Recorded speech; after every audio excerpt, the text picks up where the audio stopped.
الحمد لله وكفى وسلام على عباده الذين اصطفى أما بعد أعوذ بالله من الشيطان الرجيم بسم الله الرحمن الرحيم ما يود الذين كفروا من أهل الكتاب ولا المشركين أن ينزل عليكم من خير من ربكم والله يختص برحمته من يشاء والله ذو الفضل العظيم ما ننسخ من آية أو ننسها نأت بخير منها أو مثلها ألم تعلم أن الله على كل شيء قدير ألم تعلم أن الله له ملك السماوات والأرض وما لكم من دون الله من ولي ولا نصير أم تريدون أن تسألوا رسولكم كما سئل موسى من قبل ومن يتبدل الكفر بالإيمان فقد ضل سواء السبيل ود كثير من أهل الكتاب لو يردونكم من بعد إيمانكم كفارا حسدا من عند أنفسهم من بعد ما تبين لهم الحق فاعفوا واصفحوا حتى يأتي الله بأمره إن الله على كل شيء قدير وأقيموا الصلاة وآتوا الزكاة وما تقدموا لأنفسكم من خير تجدوه عند الله إن الله بما تعملون بصير صدق الله العظيم اللهم صل على سيدنا محمد وعلى آل سيدنا محمد وبارك وسلم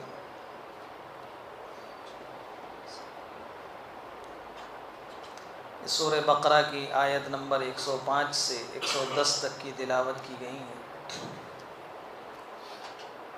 اللہ تعالیٰ ارشاد فرماتے ہیں ما يود الذين كفروا من أهل الكتاب ولا المشركين أن ينزل عليكم من خير من ربكم والله يختص برحمته من يشاء والله ذو الفضل العظيم۔ اس سے پہلی آیت میں ارشاد فرمایا تھا کہ رسول اللہ صلی اللہ علیہ وسلم کے ساتھ یہودیوں کا اور اہل کتاب کا کیا معاملہ تھا کہ وہ آ کر راعینہ کہتے تھے، ان کے ساتھ تو یہ کرتے تھے، اور عام مسلمانوں کے ساتھ ان کی دلی تمنا کیا تھی؟ وہ یہ چاہتے تھے کہ ان کو کوئی بھلائی نہ پہنچے، یہ ترقی نہ کرے، اور مدینہ منورہ پہنچنے کے بعد مسلمانوں کو اللہ تعالیٰ نے عروج عطا فرمایا، ترقی عطا فرمائی، لیکن ان کی تمنا یہ تھی کہ ان کو کوئی خیر نصیب نہ ہو، کوئی بھلائی نہ ملے، کوئی ترقی نہ ملے۔ اللہ تعالیٰ فرماتے ما یود الذین کفروا من اہل الکتاب، جو لوگ کافر ہیں، اس دین کو ماننے والے نہیں ہیں، دین اسلام کو قبول نہیں کیا، چاہے وہ اہل کتاب میں سے ہوں یا مشرکین۔ مکہ کے مشرکین کا بھی یہی حال تھا، مدینہ کے اہل کتاب کا بھی یہی حال تھا، بلکہ یہی حال آج تک ہے۔ آج بھی یہ نہیں چاہتے کہ مسلمان آگے بڑھ جائیں، وہ یہ نہیں چاہتے کہ ان ينزل علیکم من خیر من ربکم، کہ تمہارے رب کی طرف سے تمہیں کوئی خیر ملے، تمہیں کوئی بھلائی ملے، تمہاری ترقی ہو، یہ نہیں چاہتے، اور آج بھی نہیں چاہتے۔ لیکن اللہ فرما رہے ہیں واللہ یختص برحمتہ من یشاء، جس کو اللہ رکھے اس کو کون چکھے، جس کو اللہ بڑھائے اسے کون گھٹائے، کون گھٹا سکتا ہے؟ اللہ جس کو چاہتا ہے اپنی رحمت کے ساتھ خاص کر دیتا ہے، جس کو چاہتا ہے اپنی رحمت عطا فرماتا ہے، کوئی اس کی رحمت کو روک تو نہیں سکتا۔ واللہ ذو الفضل العظیم، اور اللہ بہت زیادہ فضل کرنے والے ہیں۔ آگے فرمایا ما ننسخ من آیت او ننسها نأتی بخیر منها او مثلها الم تعلم ان اللہ علی کل شیء قدیر۔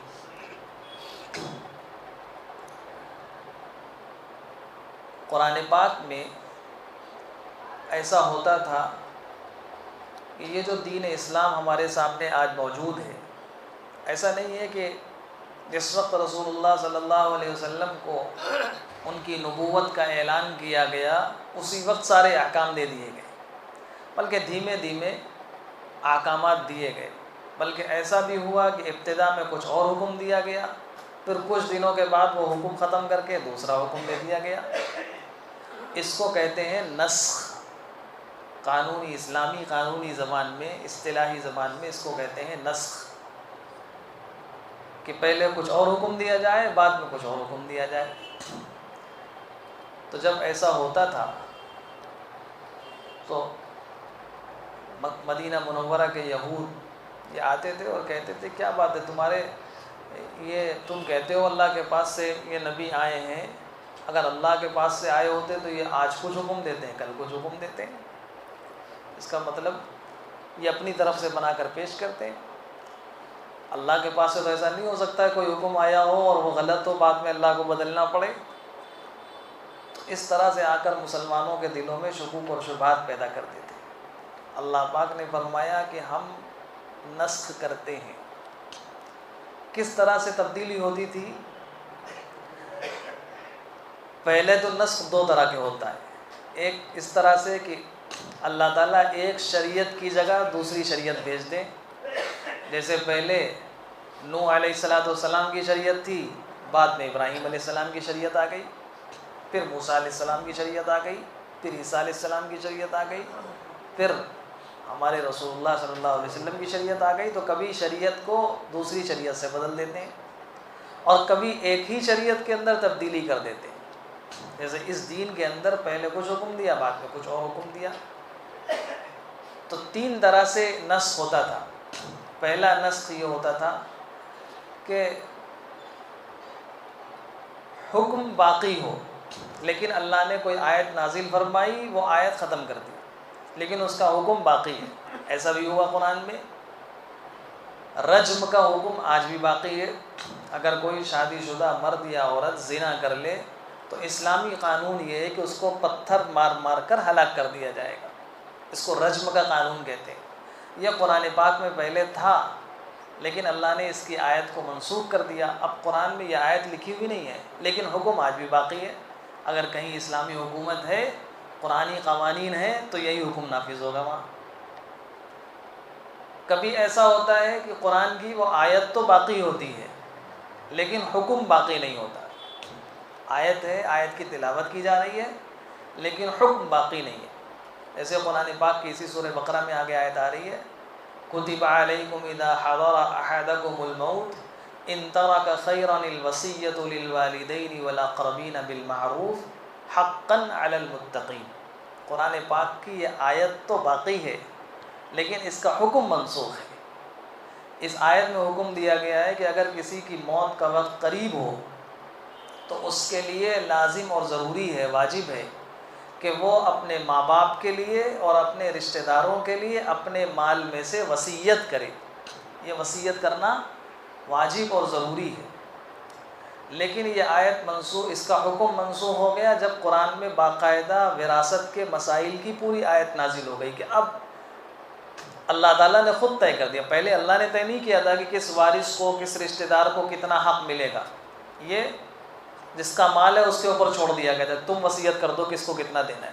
لیکن بعد میں اللہ تعالیٰ نے خود متعین فرما دیا کہ کس رشتہ دار کو کتنا حق دینا ہے۔ تو وہ آیت تو باقی ہے، لیکن اس کا حکم ختم ہے۔ اب کوئی وارث، مرنے والا مورث اپنے وارث کے لیے وصیت نہیں کر سکتا۔ اگر کرے گا تو اس کی وصیت نافذ نہیں ہوگی۔ اب تو وراثت ویسے ہی تقسیم ہوگی جیسے اللہ نے کہہ دیا، جس کا جتنا حق ہے بس اتنا ہی ملے گا۔ تو آیت باقی ہے لیکن حکم منسوخ ہے۔ اور کبھی ایسا بھی ہوا کہ آیت بھی ختم کر دی اور حکم بھی ختم فرما دیا اور بھلا دیا لوگوں کے ذہنوں سے۔ سورہ احزاب 21ویں پارے میں ہے، آدھے پارے کی صورت ہے، لیکن جب یہ نازل ہوئی تھی تو سورہ بقرہ کی طرح لمبی صورت تھی، یعنی تقریباً 2.25 پارے کی، 2.5 پارے کی۔ لیکن اللہ تعالیٰ نے وہ ساری صورت کم کر کے اس کو صرف آدھا پارہ باقی کر دیا۔ تو اس کی آیتیں بھی اٹھا لی اللہ نے، حکم بھی سارا ختم کر دیا۔ بعض صحابہ ایسے تھے کہ ان کو کوئی صورت یاد تھی اور وہ قرآن پڑھنا نماز میں پڑھنا شروع کیا، پڑھ ہی نہیں پا رہے ہیں۔ آئے رسول اللہ صلی اللہ علیہ وسلم کے پاس اور آ کر عرض کیا، یا رسول اللہ مجھے فلاں صورت یاد تھی اور میں پڑھنا چاہ رہا تھا لیکن پڑھ نہیں سکا۔ اللہ کے نبی نے فرمایا کہ وہ صورت اٹھا لی گئی، تو وہ سینوں سے دلوں سے بھی بھلا دی جاتی تھی۔ تو یہ 3 طرح سے نسخ قرآن پاک میں ہوا ہے، یا تو حکم باقی رکھا گیا، آیت منسوخ کر دی گئی، یا آیت باقی رکھی گئی، حکم منسوخ کر دیا گیا، یا آیت اور حکم دونوں منسوخ کر دیے گئے۔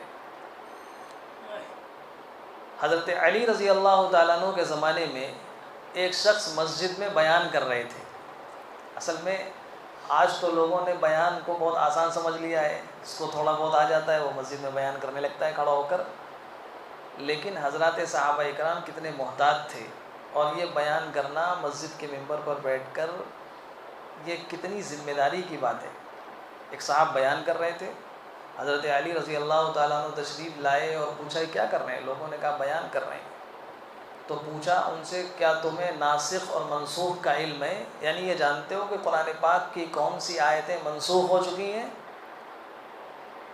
اس کا علم ہے؟ کہا نہیں اس کا علم نہیں ہے۔ تو بہت ناراض ہوئے اور کہا آئندہ کبھی مسجد میں بیان کرتے ہوئے نظر نہ آ جانا، اس لیے کہ تمہیں پتہ نہیں ہے، تم تو قرآن کی سوچو گے قرآن میں لکھا ہوا ہے اور وہ قرآن کا حکم لوگوں کے سامنے بیان کرو گے، حالانکہ وہ قرآن کا حکم منسوخ ہو چکا ہوگا۔ قرآن میں یا ایھا الذین آمنوا لا تقربوا الصلاة وانتم سکارى، اے ایمان والوں جب تم نشے کی حالت میں ہو تو نماز کے قریب نہ جاؤ۔ اب اس سے کیا پتہ چلا؟ نشہ کر سکتے ہیں، بس نماز کے قریب نہ جاؤ، نشے کی حالت میں ہو تو نشے کی حالت میں ہو سکتے ہو۔ اب اگر کسی کو حکم نہ معلوم ہو کہ آیت تو منسوخ ہو چکی ہے، شراب تو حرام ہو چکی ہے، تو وہ قرآن کی آیت پڑھے گا، ترجمہ دیکھے گا، لوگوں کے سامنے بیان کرے گا۔ تو جب تک ناسخ اور منسوخ کا علم نہ ہو کہ قرآن کی کون سی آیت ایسی ہے، دین کا کون سا حکم ایسا ہے جو پہلے تھا بعد میں نہیں ہے۔ پہلے نماز میں لوگ باتیں کر لیا کرتے تھے، بات چیت کر لیا کرتے تھے، کلام کر لیا کرتے تھے۔ بعد میں اللہ تعالیٰ نے اس بات چیت کو، کلام کو منسوخ کر دیا، اب بات چیت نہیں کرنی۔ نماز میں خشوع اور خضوع کا حکم دے دیا گیا، بالکل خاموشی کے ساتھ کھڑے ہونا ہے، خشوع اور خضوع کے ساتھ کھڑے ہونا ہے، کوئی زیادہ حرکت نہیں کرنی۔ اسی لیے رفع یدین جو ہے نماز میں بار بار ہاتھ اٹھاتے ہیں، یہ پہلے تھا ابتدائی زمانے میں، جب نماز میں خشوع اور خضوع کا حکم دیا گیا تو اس رفع یدین کو بھی ختم کر دیا گیا۔ بعد میں یہ حکم دے گیا اب نہ بولنا ہے نہ بات چیت کرنا ہے۔ ایک صحابی آئے اور آ کر نماز میں زور سے سلام کیا، السلام علیکم ورحمۃ اللہ، کسی نے جواب نہیں دیا، پہلے لوگ جواب دیتے تھے، تو وہ سوچنے لگے کیا بات ہو گئی، پوچھنے لگے کہ بھئی کیا کوئی ناراضگی ہے؟ اب وہ نماز پڑھ لے، پوچھتے بھئی کیا ناراضگی ہے، آپ نے جواب نہیں دیا؟ ان کو نہیں پتہ تھا یہ حکم منسوخ ہو گیا۔ تو نماز کے بعد پھر رسول اللہ صلی اللہ علیہ وسلم نے ان سے فرمایا، اور وہ کہتے ہیں کہ نہ نبی نے ہمیں ڈانٹا نہ مارا، اور پیار سے سمجھایا، کہا کہ نماز خشوع اور خضوع کے ساتھ ادا کی جاتی ہے، نماز میں بات چیت اللہ نے منع فرما دی۔ تو بعض حکم پہلے تھے بعد میں منسوخ ہو گئے، تو جب تک ناسخ اور منسوخ کا علم نہ ہو اس وقت تک اس جگہ پر بیٹھ کر بولنا یہ ذمہ داری کی بات ہے۔ پھر ایسا نہ ہو کہ آدمی کچھ غلط سلط بات لوگوں میں پھیلا دے۔ تو اس طرح سے نسخ ہوتا تھا۔ تو لوگ آ کر کہتے تھے مسلمانوں سے کہ کیا بات ہے، پہلے یہ حکم دیا بعد میں یہ حکم دیا، کیا پہلے کی بات معلوم نہیں تھی؟ پہلے کوئی غلط بات بتا دی تھی، یا بعد میں پتہ چلا کہ ارے وہ تو غلط کہہ دیا تھا اب صحیح حکم دیا گیا؟ فرمایا نہیں، ایسا نہیں ہے۔ یہ جو نسخ ہوتا ہے، دیکھیے جیسے ڈاکٹر ہوتا ہے، ایک آدمی مریض ڈاکٹر کے پاس جائے تو ڈاکٹر اس کو دوا دیتا ہے، اس کو پتہ ہوتا ہے کہ اس کا یہ مرض ہے، ہمیں 10 دن تک یہ دوا کھلانی ہے، پھر 10 دن کے بعد ہمیں دوسری دوا لکھنی ہے۔ 10 دن کے بعد وہ دوا کو کاٹ کر دوسری دوا لکھ دیتا ہے کہ اب تمہیں یہ کھانا ہے۔ تو یہ جو ڈاکٹر دوائیں بدلتا ہے وہ مریض کی صحت کے حساب سے، پہلے صحت کچھ اور تھی، کچھ اور دوائیں لکھتا ہے، بعد میں صحت بدل جاتی ہے تو کچھ اور دوائیں لکھ دیتا ہے۔ ڈاکٹر ایسا نہیں کہ اس کو معلوم نہیں تھا، پہلے اس نے غلط دوائیں دے دی تھی، بعد میں صحیح دوا دیتا ہے۔ ایسے ہی اللہ تعالیٰ کے حکم میں ہوتا ہے، پہلے جیسی حالت تھی امت کی ویسا حکم دیا، بعد میں حالت تبدیل ہوئی تو حکم بدل دیا۔ ابتدائی اسلام دنیا سے آدم علیہ السلام سے لے کر حضرت نبی کریم صلی اللہ علیہ وسلم کے زمانے تک احکام بدلے جاتے رہے۔ پہلے کچھ اور حکم دیا گیا تھا، انسانیت جیسے ایک چھوٹا بچہ ہوتا ہے اس کو کچھ اور غذائیں دی جاتی ہیں، کچھ اور بڑا ہوتا ہے کچھ اور غذائیں دی جاتی ہیں، تو انسانیت ابتدا میں تھی، احکام اسی اعتبار سے تھے۔ پھر جیسے جیسے لوگ بڑے ہوتے گئے، انسانیت بالغ ہوتی گئی، احکامات بدلتے رہے۔ حضرت نبی کریم صلی اللہ علیہ وسلم کے زمانے میں آ کر انسانیت اپنے بلوغ کو پہنچ گئی۔ اب قیامت تک کوئی حکم تبدیل نہیں کیا جائے گا۔ اللہ تعالیٰ نے حجۃ الوداع کے موقع پر اعلان فرما دیا، الیوم اکملت لکم دینکم واتممت علیکم نعمتی ورضیت لکم الاسلام دینا۔ آج ہم نے دین کامل اور مکمل کر دیا، یعنی جو دین چلا تھا حضرت آدم علیہ السلام سے لے کر، وہ دین آج مکمل ہو گیا، اب قیامت تک اس میں کوئی تبدیلی نہیں ہوگی۔ حضرت نبی کریم صلی اللہ علیہ وسلم پر اللہ تعالیٰ نے نبوت کو ختم فرما دیا، اب قیامت تک کوئی نبی دنیا میں نہیں آئے گا۔ آخری نبی تھے حضرت نبی کریم صلی اللہ علیہ وسلم۔ ختم نبوت کی برکت سے اللہ تعالیٰ نے ہم سب کو وہ دین عطا فرمایا کہ اس دین میں اب کوئی تبدیلی نہیں ہوگی۔ دیکھیے، اگر یہ پتہ ہو کہ ہمیں جو کام یہ کرنا ہے، ایک مثال کے طور پہ ایک فیکٹری ہے، اس میں کوئی ملازم کام کر رہا ہو، اس ملازم کو پتہ ہو بس ہمیں یہی کام کرنا ہے، وہ سکون سے کرتا ہے۔ لیکن اگر ملازم کو یہ ہو کہ مالک کبھی بھی کوئی کام کہہ سکتا ہے، آج اس نے یہ کہا، ہو سکتا ہے کل اس کے بجائے وہ یہ کہہ دے، پرسوں اس کے بجائے یہ کہہ دے، تو کام کرنے والے کو ایک کنفیوژن رہتا ہے، وہ سکون سے اپنا کام نہیں کر پاتا، اس لیے وہ اس کو یہ رہتا ہے کہ پتہ نہیں کب کیا حکم دے دے مالک۔ لیکن اگر یہ ہو کہ نہیں، اب کوئی بس مجھے یہی ایک کام کرتے رہنا ہے، وہ سکون کے ساتھ وہ اپنے آپ کو سیٹ کر لیتا ہے، اسی میں ہوتا رہتا ہے۔ ختم نبوت کی برکت سے اللہ پاک نے ہم سب کو یہ دین عطا فرمایا کہ سکون والا دین عطا فرما دیا۔ پورا قرآن محفوظ ہے، احادیث محفوظ ہے، بس اسی کے مطابق زندگی گزارنی ہے۔ نہ قیامت تک کوئی نیا دین آئے گا، نہ کوئی نیا حکم آئے گا، نہ کوئی حکم منسوخ ہوگا۔ جو دے دیا گیا، یہ بھی نہیں کہ کوئی آ کر کل کہہ دے کہ بھائی وہ حکم پہلے کے لیے تھا، اب نہیں، اب منسوخ، ختم۔ اور نہ کوئی نیا حکم دے سکتا ہے کسی کی، اور کوئی کہے تو اس کی مانی بھی نہیں جائے گی۔ مکمل ہو گیا دین اور اسلام۔ ختم نبوت کی برکت سے اللہ پاک نے ہمیں یہ عظیم دولت عطا فرمائی کہ ہم سکون کے ساتھ بس اس دین پر چلتے رہیں، کہیں دائیں بائیں مڑنے کی ضرورت نہیں۔ یہ اللہ تعالیٰ کیوں کرتے ہیں نسخ؟ ایک حکم پہلے دیا، بعد میں دوسرا حکم دیا۔ اللہ تعالیٰ نے 4 باتیں اس کے لیے ارشاد فرمائی۔ فرمایا ہم ہر چیز پر قادر ہیں، قادر ہیں، کوئی بھی حکم دے۔ پہلے موسیٰ علیہ السلام کی شریعت نازل فرمائی، بعد میں عیسیٰ علیہ السلام کی شریعت نازل فرما دی، ہمیں کون روک سکتا ہے؟ ہم ہر چیز پر قادر ہیں۔ دوسری بات ارشاد فرمائی کہ آسمان اور زمین پر حکومت اور بادشاہت ہماری ہے۔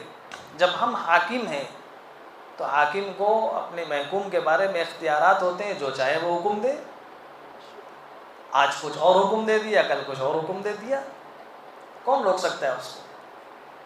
اور تیسری بات ارشاد فرمائی کہ اللہ تعالیٰ ولی ہیں، سرپرست ہیں، اور جو سرپرستی کر رہا ہوتا ہے اس کو اختیار ہوتا ہے کہ وہ اپنے ماتحتوں کے بارے میں جس طرح کے احکامات چاہے ان کو دے۔ اس کی سرپرستی کا یہ تقاضا ہوتا ہے کہ وہ اپنے ماتحتوں کی رعایت کرتے ہوئے ان کو مختلف زمانے میں مختلف احکامات دے۔ جب چھوٹا ہو اس کے اعتبار سے سرپرست اس کو کوئی اور حکم دیتا ہے، بڑا ہو جاتا ہے کچھ اور حکم دیتا ہے۔ اور فرمایا کہ ہم مددگار ہیں، جو نصیر ہوتا ہے، مدد کرنے والا ہوتا ہے، اس کے احسان کا تقاضا یہ ہوتا ہے کہ پھر وہ جو حکم دے اس کو تسلیم کر لے۔ تو اللہ تعالیٰ نے اپنے بارے میں 4 باتیں ارشاد فرمائی کہ ہم ہر چیز پر قادر ہیں، آسمان و زمین پر سلطنت اور بادشاہت ہماری ہے، ہم ولی بھی ہیں اور نصیر بھی ہیں۔ تو جو چاہے حکم دے، کسی کو کہنے کیا حق ہے کہ کل کوئی حکم دیا، آج کون سا حکم دے دیا۔ سب سے زیادہ جس حکم کے بارے میں غلط فہمی پھیلائی گئی وہ تبدیل قبلہ کے بارے میں۔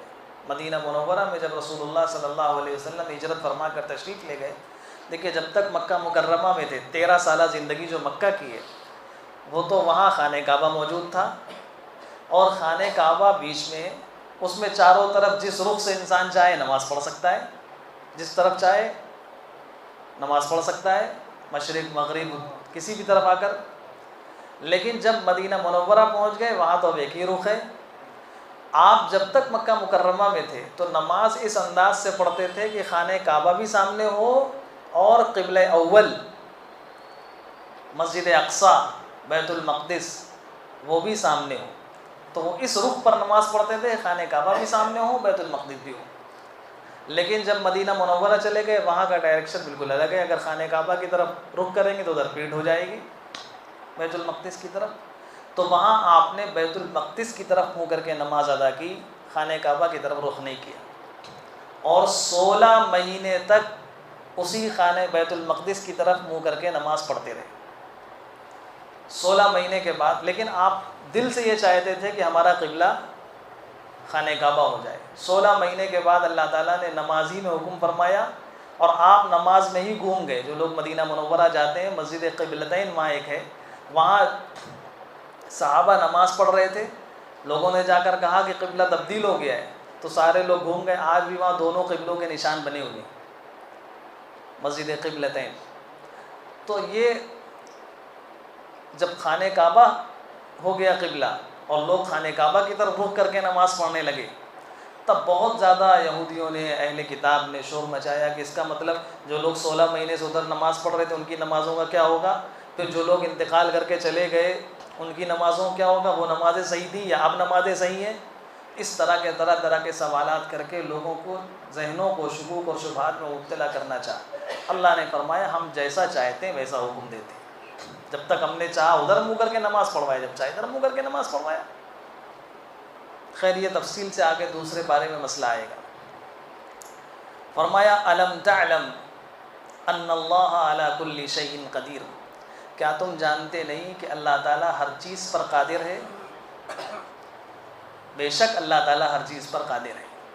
الم تعلم ان اللہ لہ ملک السماوات والارض، کیا تم جانتے نہیں کہ اللہ ہی کی سلطنت اور بادشاہت ہے آسمانوں میں بھی اور زمین میں بھی۔ وہ آسمانوں کا بھی مالک ہے، زمین کا بھی مالک ہے، وہاں کا بھی حاکم ہے، یہاں کا بھی حاکم ہے۔ وَمَا لَكُم مِّن دُونِ اللَّهِ مِن وَلِيٍّ وَلَا نَصِيرٍ، اور تمہارے لیے اللہ کے علاوہ نہ کوئی ولی ہے، سرپرست ہے، نہ کوئی مددگار ہے۔ دیکھیے کبھی سرپرست ایسا ہوتا ہے جو سرپرست تو ہوتا ہے لیکن اتنا کمزور ہوتا ہے کہ اپنے ماتحتوں کی مدد نہیں کر پاتا ہے۔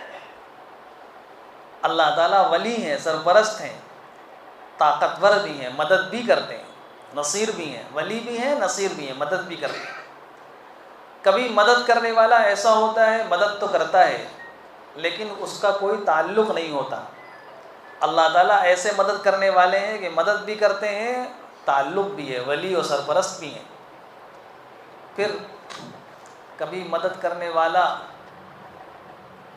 مدد بھی کرتا ہے، سرپرست بھی ہوتا ہے لیکن اس کے پاس کوئی عہدہ اور کچھ نہیں ہوتا، تو اللہ تعالیٰ نے فرمایا کہ ہم مدد بھی کرتے ہیں، تمہارے سرپرست بھی ہیں، اور آسمان اور زمین کی بادشاہت بھی ہمارے پاس ہے، ہم حاکم بھی ہیں، عہدہ بھی ہمارے پاس ہے۔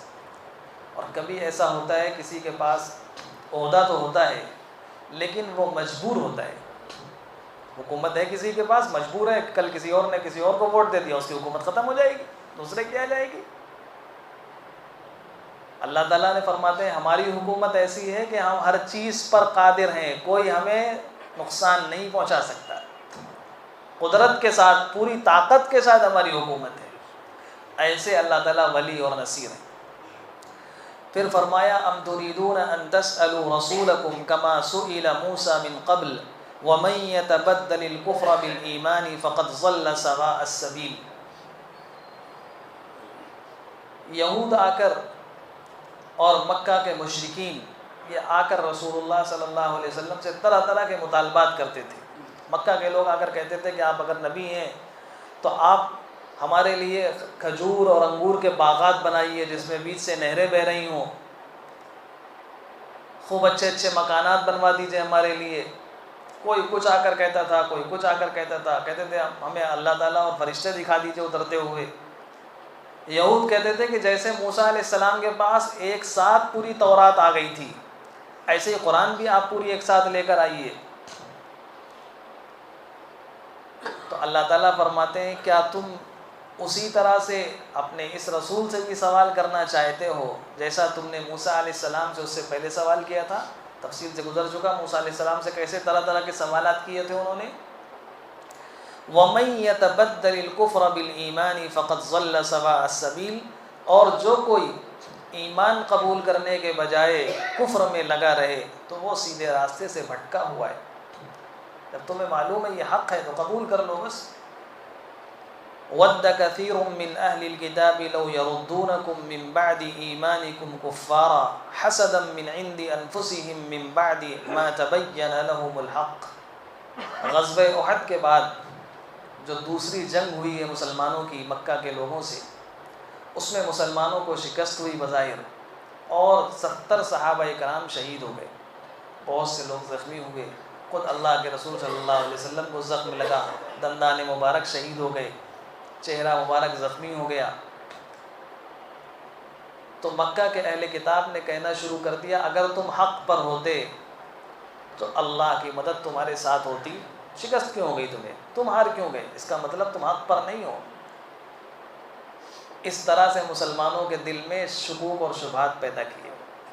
اللہ تعالیٰ فرما رہے ہیں وَدَّ كَثِيرٌ مِّنْ أَهْلِ الْكِتَابِ، اہل کتاب میں سے بہت سے لوگ یہ چاہتے ہیں کہ تم ایمان لانے کے بعد پھر کفر اختیار کر لو، یعنی پھر ایمان کو چھوڑ دو، اس طرح سے باتیں کر کے۔ کیوں کہتے ہیں حسدم من عند انفسہم، تمہاری خیر خواہی میں نہیں کہتے ہیں کہ تم سے بہت خیر خواہی ہے ان کو، بلکہ ان کے دل کے اندر حسد ہے، اس حسد کی وجہ سے یہ کہتے ہیں، حالانکہ من بعد ما تبین لهم الحق، وہ یہ جانتے ہیں کہ دین اسلام سچا مذہب ہے، حق ہے، اس کے باوجود یہ حسد کی وجہ سے آ کر اس طرح سے باتیں کرتے ہیں۔ فرمایا فاعفوا واصفحوا حتی یأتی اللہ بامرہ، اب تمہارا کام کیا ہے؟ اگر کوئی اس طرح کی باتیں کرے تو مسلمانوں سے کہا جا رہا ہے کہ تم کیا کرو؟ 4 کام اللہ تعالیٰ نے ارشاد فرمائے۔ فرمایا فاعفوا واصفحوا، جو اس طرح کی باتیں کہہ رہے ہیں ان کو معاف کر دو، درگزر کر دو۔ ہاں اللہ کی طرف سے کوئی فیصلہ آ جائے، کوئی حکم آ جائے تو پھر اس کے مطابق عمل کرو۔ ابھی مدینہ منورہ کے اہل کتاب کے بارے میں اللہ کی طرف سے کوئی فیصلہ نازل نہیں ہوا تھا، بعد میں اللہ تعالیٰ نے پھر حکم دیا، ان کو ایک قبیلے کو جلا وطن کیا گیا، ایک کے ساتھ جہاد کیا گیا۔ اللہ تعالیٰ فرما رہے جب تک ہماری طرف سے کوئی فیصلہ نہ آ جائے اس وقت تک کیا کرو؟ فاعفوا واصفحوا، ان کو معاف کر دو، درگزر کر دو، کہنے دو جو کہہ رہے ہیں، زیادہ توجہ مت دو۔ اور تیسرا اور چوتھا کام، 2 کام تو یہ بتائے، معاف کر دو، درگزر کر دو، اور فرمایا نماز پڑھتے رہو، زکوٰۃ ادا کرتے رہو، یعنی ان کو جواب دینے میں مت پڑو۔ وہ یہ کہہ رہے ہیں کہ تمہارا مذہب حق نہیں ہے تو تم حق ثابت کرنے کے لیے پھر ان سے بحث و مباحثہ کرو، یہ سب کچھ نہیں، وہ جو کہہ رہے ہیں کہنے دو، تم اپنا کام کرتے رہو، ان کو معاف کر دو، ان کو درگزر کر کے نماز پڑھتے رہو، زکوٰۃ دیتے رہو۔ وَأَقِیمُوا الصَّلَاةَ وَآتُوا الزَّکَاةَ، کتنی شاندار تعلیم ہے اسلام کی۔ سورہ نساء میں آگے فرمایا، سورہ آل عمران میں وَلَتَسْمَعُنَّ مِنَ الَّذِينَ أُوتُوا الْكِتَابَ مِنْ قَبْلِكُمْ وَمِنَ الَّذِينَ أَشْرَكُوا، اللہ تعالیٰ فرما رہے ہیں کہ ہم تم کو ضرور بالضرور آزمائیں گے، تمہارے مال کے تعلق سے بھی، تمہارے جان کے تعلق سے بھی، یہ آزمائش ہوگی ایمان والوں کی۔ اور فرمایا تم یقیناً سنو گے، وَلَتَسْمَعُنَّ، تم ضرور بالضرور سنو گے۔ عربی زبان میں جب کسی لفظ میں لام اور نون لگ جاتا ہے تو بہت تاکید پیدا ہو جاتی ہے کہ تم یقیناً ضرور بالضرور سنو گے۔ کن سے سنو گے؟ من اہل الکتاب، اہل کتاب سے، یہود و نصارہ کی طرف سے، ومن الذین اشرکوا، اور مشرکین کی طرف سے۔ کیا سنو گے؟ اذًا کثیرا، بہت تکلیف دہ باتیں تم سنتے رہو گے ان کی طرف سے۔ کیا سچی کتاب ہے قرآن، اللہ تعالیٰ کہہ رہے ہیں یہ تو ہونا ہی ہونا ہے، ان کی فطرت اور عادت ہے، وہ اس طرح کی باتیں کہتے رہیں گے، اسلام کے خلاف، نبی کے خلاف، سب کے خلاف۔ تم کیا کرو اس کے جواب؟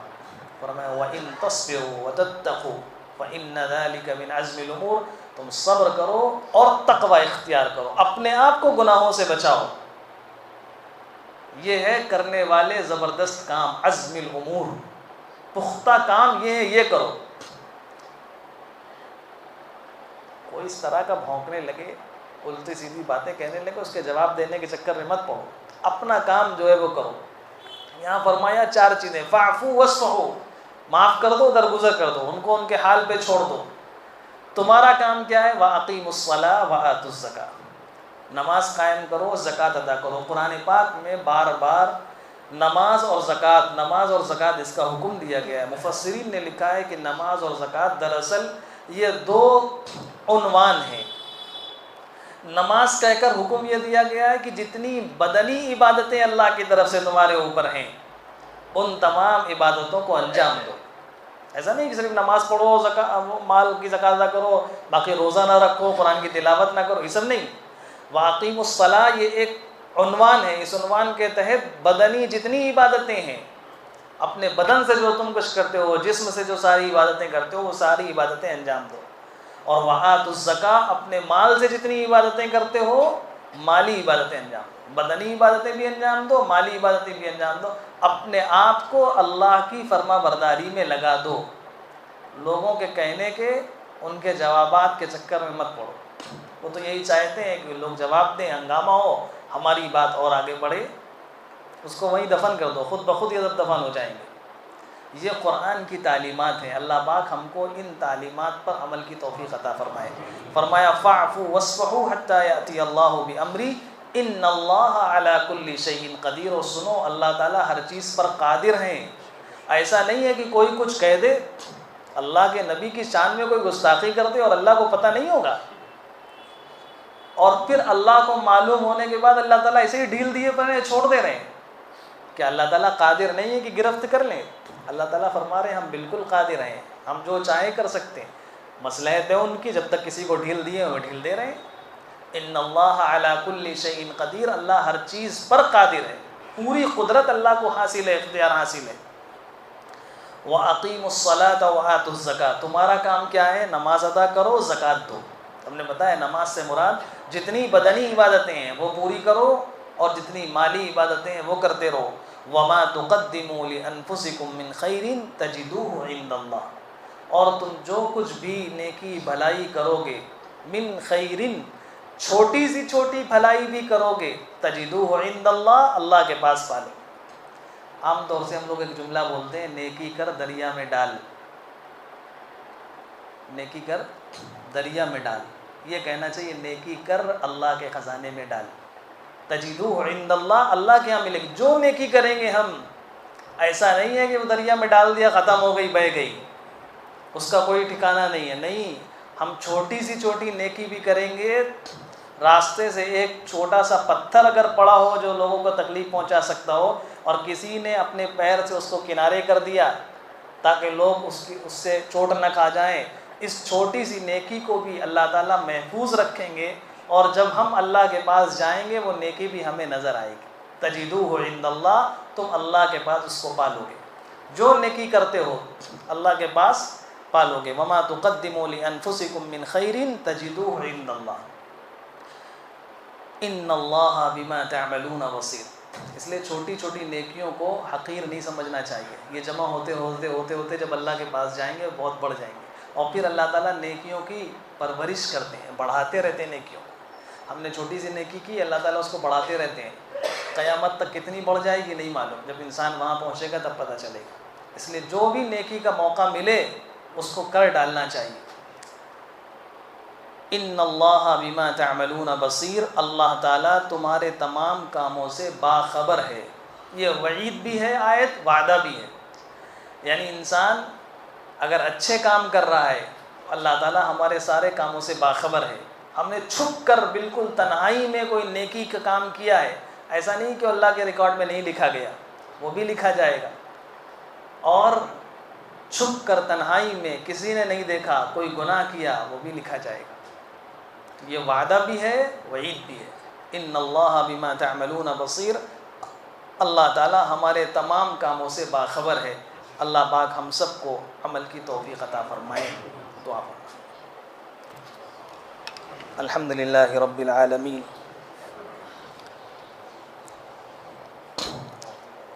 اللہم صلی علی سیدنا محمد وعلی آل سیدنا محمد وبارک وسلم۔ ربنا ظلمنا انفسنا وان لم تغفر لنا وترحمنا لنكونن من الخاسرین۔ ربنا آتنا فی الدنیا حسنہ وفی الآخرۃ حسنہ وقنا عذاب النار۔ اے اللہ ہم سب کے صغیرہ کبیرہ گناہوں کو معاف فرما دیجیے۔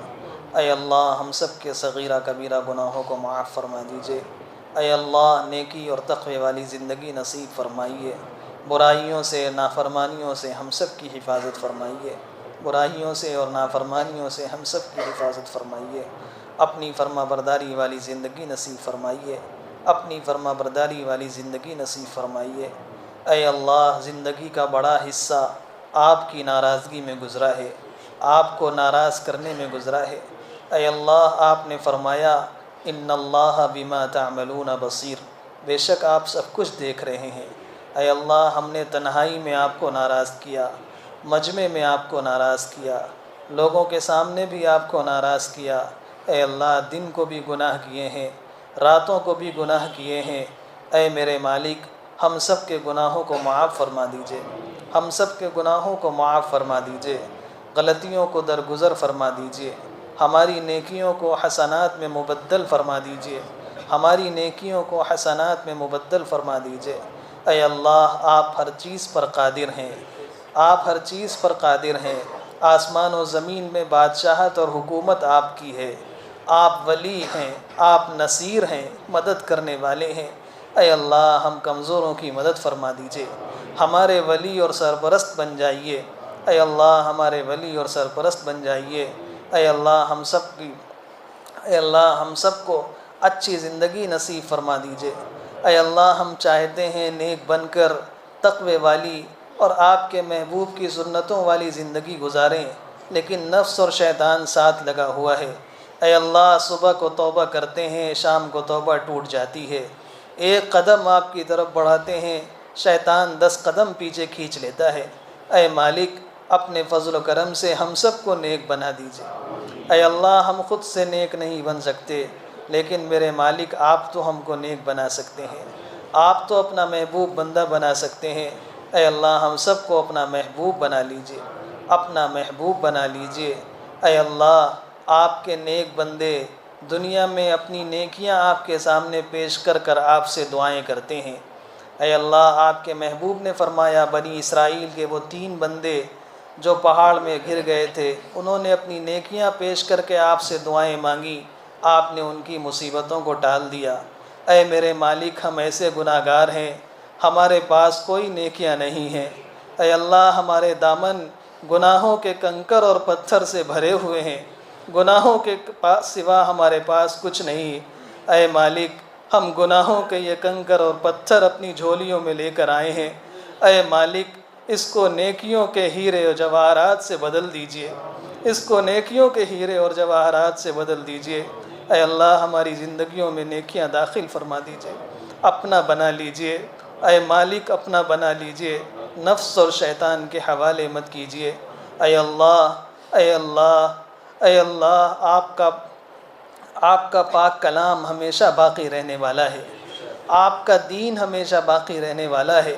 اے اللہ نہ آپ کا دین کسی کا محتاج، نہ آپ کا قرآن کسی کا محتاج، نہ آپ کسی کے محتاج، لیکن اے اللہ ہم بندے آپ کے بھی محتاج ہیں، آپ کے دین کے بھی محتاج ہیں، آپ کے قرآن کے بھی محتاج ہیں۔ اے اللہ اخلاص کے ساتھ ہم سب کو اے اللہ اپنے دین سے جوڑے رکھیے، اپنے قرآن کی خدمت سے جوڑے رکھیے۔ قیامت تک آنے والی ہماری نسلوں کو اے مالک اپنے دین سے جوڑے رکھیے، اپنی قرآن کی خدمت سے جوڑے رکھیے۔ اخلاص کے ساتھ ہم سب کو دین کی خدمت کرنے کی توفیق عطا فرمائیے، اخلاص کے ساتھ دین کی خدمت کی توفیق عطا فرمائیے۔ اے اللہ آپ کے محبوب صلی اللہ علیہ وسلم نے اپنے لیے اور اپنی امت کے لیے جو خیر مانگا ہو، جو بھلی باتیں مانگی ہوں، اس میں ہم سب کا حصہ شامل فرمائیے۔ جن شرور و فتن سے آپ نے پناہ مانگی ہو، اس سے ہم سب کی حفاظت فرمائیے، ہم سب کی حفاظت فرمائیے۔ اے اللہ، جب تک دنیا میں رکھیے ایمان اور اسلام کے ساتھ، اعضاء کی سلامتی کے ساتھ، اور جب آخری وقت آئے لا الہ الا اللہ محمد الرسول اللہ پر خاتمہ فرمائیے۔ اے اللہ، زندگی کا آخری دن سب سے بہترین دن بنا دیجئے، سب سے بہترین دن بنا دیجئے۔ نہیں معلوم ہے اللہ کب زندگی ختم ہو جائے، اے مالک زندگی کا آخری دن سب سے اچھا دن بنا دیجئے، سب سے اچھا دن بنا دیجئے۔ اے مالک، اپنی رضا والی موت نصیب فرمائیے، رضا والی زندگی نصیب فرمائیے، آخرت کی تمام منزلوں کو آسان فرمائیے۔